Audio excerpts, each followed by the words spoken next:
the free speech thing is interesting. I think, personally, I'm an advocate for free speech, but I don't want Twitter to become a place where you can be racist openly Right. and where things start to gain power that really are not good for each other. Not at least the way that I see the world. And so I'm kind of curious, maybe you can just talk a little bit about kind of what's happened in the world of social media and Sure. kind of maybe the free speech issue as one example, and kind of where maybe you see things headed, as my belief. I think just as I've learned, everything is changing. Everything is changing, Mhm. and mostly everything is changing as a result of the technology. And I'm not saying it's good or bad. I think it has the potential to be very good. But I am kind of curious for you to maybe just speak to kind of how you see Sure. tech influencing our lives today and in the future. Yeah, absolutely. So I too think technology, particularly social platforms, have a lot of positive impact on the world.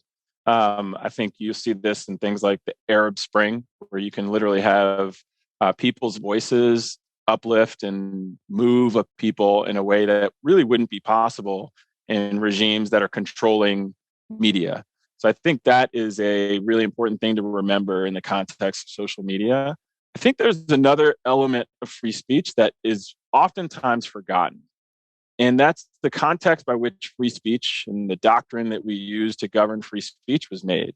It was not made when there was an internet or when there was a platform where you could get mass distribution to mis and disinformation. Free speech, when it first became relevant in this country, the only way you could get an audience to say anything was for you to use the distribution that was available, which at the time, quite frankly, were newspapers. Well, you couldn't be on the front page of a newspaper spewing hatred and vitriol because advertisers wouldn't support that. They wouldn't put ads in those newspapers. So that's how it worked. You had to have a message that was at least tolerable to make it to the front page of a newspaper so that you could get an audience for that message. Now, that is almost the opposite of how messages work and spread on social platforms. If you say something that is tolerable and that people like, you will get very few engagements. You might get engagements with people that agree with you, but you will get very few engagements on these platforms. If you say something that has a lot of hate and vitriol and is really, um, you know, kind of, let's call it disgusting, that message wouldn't be allowed to be on the front page of the newspaper. But it could end up, as long as it doesn't violate any terms, it could end up being getting viral on these platforms, getting a massive, massive audience. Well, what happens with that? What happens when you can now start spreading vitriol? It's almost like even before newspapers, you would go to the park and there would be someone on a stoop and they would give a speech. Well, if they were giving a speech that was, really vile or whatever, people would push them off the stoop. You had to say something that at least resonated with people in a way that was not hateful. And I think the challenge is, and by the way, that's not always true, but I think for the most part, that was true. And I think the challenge that social platforms have is one, when you are talking about, hey, the founders of these companies, they could never have imagined the scale that these businesses have grown to. You can't imagine, hey, I'm going to build something that 2 billion, 3 billion people are going to interact with every single month, or something like a tweet that will have impressions all over the globe within a second. Like, you can't have that type of scale in mind. You requires different tools. There's a lot of things that are spread, but forget about the speech, the videos that need to be monitored that AI, quite frankly, doesn't pick up. So there are people at all these companies, by the way, that whose job it is to just watch for like inappropriate images and inappropriate videos, really scary, terrible things happening, and just taking them down. Um, that is what it is to run Twitter.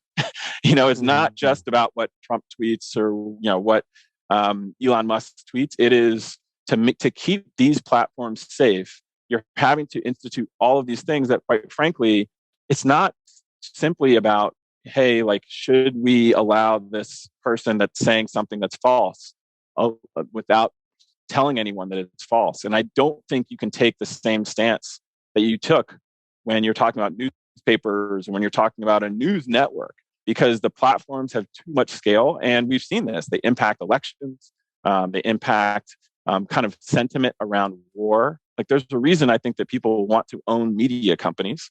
It's because it can impact how people think about you, your organization, your business interests.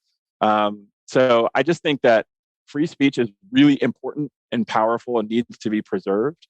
But there is a context around running a platform that has massive scale that also needs to be understood and managed. And I'd say the last thing I'll say is the biggest challenge, I think, in all of this is the more and more government kind of is stepping in, the more and more they also need to staff up to understand how these platforms work. It is really Mm, painful to see, a senator questioning Mark Zuckerberg and not even understanding how Facebook works.